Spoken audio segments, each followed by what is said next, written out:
देखिए, हमारे जो मिडिल क्लास लोग हैं, 3 लोगों का माइंडसेट समझते हैं।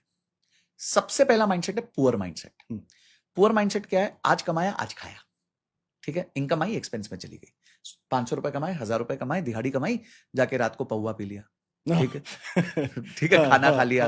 आज अब इसके साथ वो चिकन कुछ खाएंगे, सोच भी नहीं वो सकता ज्यादा ना। सोच नहीं पाता। हाँ। तो वो क्या ही क्रिएट करेगा जीवन में? तो वो इनकम आई और एक्सपेंस के फॉर्म में चली गई। आज खाया, आज कमाया, आज ही खाया। फिर आता है मिडिल क्लास। मिडिल क्लास क्या करता है? मिडिल क्लास इनकम आई, उस इनकम से लायबिलिटी खरीद लेता है।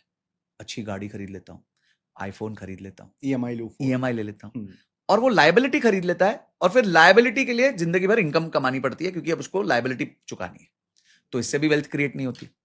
पर रिच माइंडसेट का आदमी क्या करता है? इनकम आती है, उससे एसेट खरीदता है, एसेट से फिर से इनकम जनरेट करता है, फिर वो इनकम से फिर से एसेट खरीदता है, फिर इनकम जनरेट करता है। जब इनकम अच्छी हो जाती है, पैसिव इनकम, तो फिर वो लायबिलिटीज खरीदता है, यानी गाड़ी खरीदता है और इस तरीके के निवेश करता है।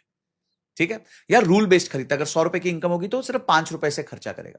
जैसे मारवाड़ी कहते हैं ना कि अगर तुम्हारी औकात गाड़ी की है तो उस टाइम पे साइकिल ले लो। ठीक है? तो आप क्या कह रहे हो कि आपकी वैल्यू क्या है कि आप गाड़ी ले सकते हो पर आप साइकिल ले रहे हो। तो जो इतना बड़ा गैप बीच में बच जाएगा, उसका करोगे क्या? निवेश करोगे, और निवेश करोगे तो एसेट बनेगा। एसेट बनेगा तो कल ना कल उसकी वैल्यू बढ़ेगी, नहीं तो उसमें कुछ रेंट आएगा, कुछ कैश फ्लो आएगा। तो जो रिच माइंडसेट है ना, वो अपनी इनकम से पहले एसेट बनाता है, और जो पुअर माइंडसेट है वो इनकम से खर्चा करता है, और जो मिडिल क्लास माइंडसेट है वो इनकम से पहले लायबिलिटीज उठा लेता है। बस इतना ही फर्क है। इतना ही फर्क है कि टॉप 1% अपना पैसा कैसे मैनेज करता है। Okay. और what is the difference between rich and wealthy? देखिए, रिच और वेल्दी में सबसे बड़ा डिफरेंस ये है कि रिच की ना कोई सीमा नहीं है। रिच अंबानी साहब भी कह सकते हैं कि भाई मेरे से ऊपर इलॉन मस्क है। तो हर जन के ऊपर कोई ना कोई है। 100 बिलियन भी कम पड़ेगा आपको रिच होने के लिए। ठीक है? बट वेल्दी कौन है? वेल्दी वो व्यक्ति है जिसने अपना समय खरीद लिया है। देखिए, वेल्थ तो अनलिमिटेड है। धीरूभाई के पास जीरो थी।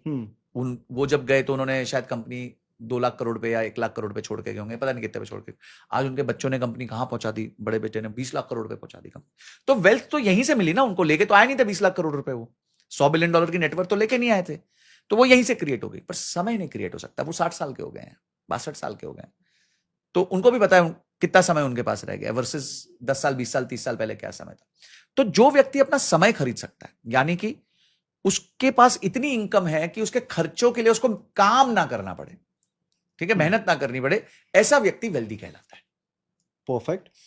ओके, सो मैं अभी समय से ही पूछता हूं आपसे, बिकॉज कहीं ना कहीं टाइम की सबसे ज्यादा वैल्यू है। और आने वाला जो टाइम है ना, मुझे लगता है कि करेंसी का जो फेस है वो भी चेंज हो जाएगा। ठीक है, अब वो कैसे होगा वो इस सवाल में है।